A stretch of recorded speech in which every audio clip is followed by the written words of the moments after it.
J'ai décidé de faire ce concours pour me lancer un défi. Un tremplin vers la concrétisation de mon projet. La satisfaction d'avoir été nominée me conforte et m'encourage à continuer à développer mon activité.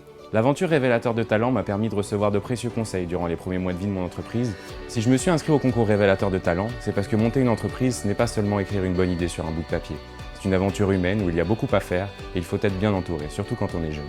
Cette aventure m'a permis de rencontrer énormément de monde, tout d'abord de jeunes entrepreneurs tels que moi, également des professionnels qui nous ont dispensé des formations de qualité. Ces ateliers nous permettent de mieux connaître notre métier de créateur et à nous préparer à notre métier d'entrepreneur. Cette année, je dirais que le plus excitant, ça a été la période des jurys, de voir les dossiers, de les étudier et de choisir. Et là, on a le cœur qui tremble parce que on hésite entre deux dossiers, on se dit pourquoi faire passer celui-là avant l'autre. Il faut de courage pour pouvoir oser se lancer dans un contexte économique qui n'est pas favorable. Par la créativité, parce que les projets sont très intéressants, la richesse et la diversité des projets, et aussi par la personnalité des porteurs de projets. Ils ont une connaissance du marché, ils ont des arguments pour défendre leur projet. Ça met en avant le travail aussi d'accompagnement qui est fait par Créo. Et on se rend compte qu'il y a beaucoup de compétences mutualisées pour accompagner tous ces porteurs de projets. Ça nous permet d'accompagner des jeunes qui ont fait un choix courageux, de créer une entreprise, de vouloir développer leur entreprise. Et pour nous, c'est un moyen de contribuer au développement du territoire de Seine-Saint-Denis. À chaque fois, c'est une rencontre à la fois collective et très individuelle, parce qu'un binôme se forme. Finalement, on ne sait plus très bien au bout qui est le parrain de qui. Je pense que c'est cette richesse de la rencontre, ce mélange entre une aventure collective, parce qu'on est plein de parrains, plein d'entrepreneurs, et en même temps, de temps en temps, à deux, pour essayer véritablement de mettre sur les rails et d'accompagner quelqu'un qui a un projet personnel de vie et d'aventure d'entrepreneur à mener, si possible, à réussir.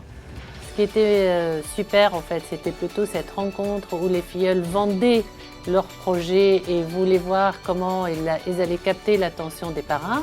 Parce qu'ensuite, chaque parrain, en fonction, je pense, de ce qu'il a retenu du projet, de la façon dont la personne a présenté, et puis lui-même de ses propres connaissances, a choisi la personne qu'il va accompagner et qu'il a accompagnée du mois de mai jusqu'au mois d'octobre.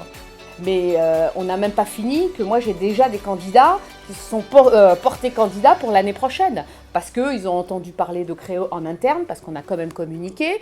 Ils ont vu ce qui s'est passé le 7 pour certains. Donc voilà, donc il y a un vrai enthousiasme autour de ça. Et je pense que ça peut que être mobilisateur au sein d'une entreprise. Je pense que c'est tout le travail qui a été fait justement par Créo. Je veux dire, où en fait on assiste les gens, on les aide, on leur donne les bons chemins, les bonnes directives, qui sont bien accompagnés. Et je pense que ça les aide beaucoup et ça permet d'avoir un vrai dossier qui tient compte du contexte actuel. Aujourd'hui, on se rend compte que même au démarrage, on a déjà des idées bien claires, bien précises. On sait où on veut aller. Globalement, des projets bien travaillés. On sent qu'il y a une vraie plus-value de l'accompagnement qui a été proposé par l'association Créo. On voit bien que d'année en année, ça évolue, qu'on a une vraie belle qualité des projets dans l'ensemble. Il y a une vraie vivacité, une vraie énergie, une vraie logique, de l'innovation, de l'audace. Et ça fait plaisir, c'est rassurant parce qu'on se rend vraiment compte, c'est une illustration concrète du potentiel de la Seine-Saint-Denis.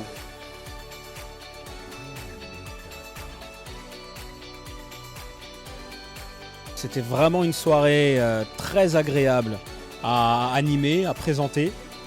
On a découvert des lauréats et des nominés talentueux, audacieux et qui étaient vraiment fiers de porter haut les valeurs du 93, des valeurs de travail, des valeurs de courage. Et ça, c'est une parole qu'on a envie d'entendre beaucoup plus quand on parle du 93 et quand on parle d'entrepreneuriat engagé.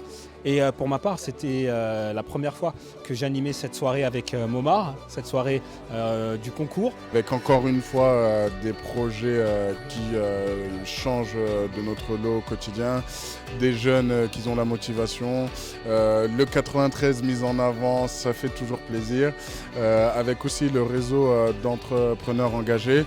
Donc très beau discours de Daouda Sanogo, en tout cas qui nous donne de la force et l'envie d'aller plus plus loin. Et j'ai envie de dire que finalement, la France, c'est aussi son visage.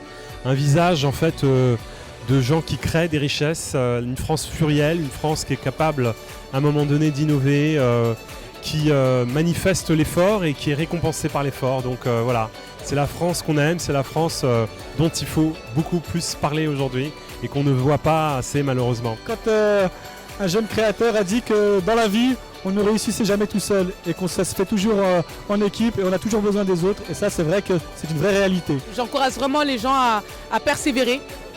C'est le mot en tout cas qu'aujourd'hui je pourrais dire. Et vraiment ne pas hésiter à viser la lune et on peut que atteindre les étoiles. Le premier lauréat du concours révélateur de talent dans la catégorie jeunes créateurs, c'est Reda. Vous pouvez vous lever.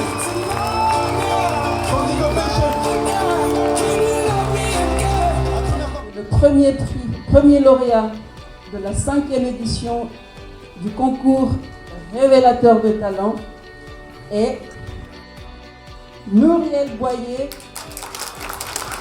la maison Boyer.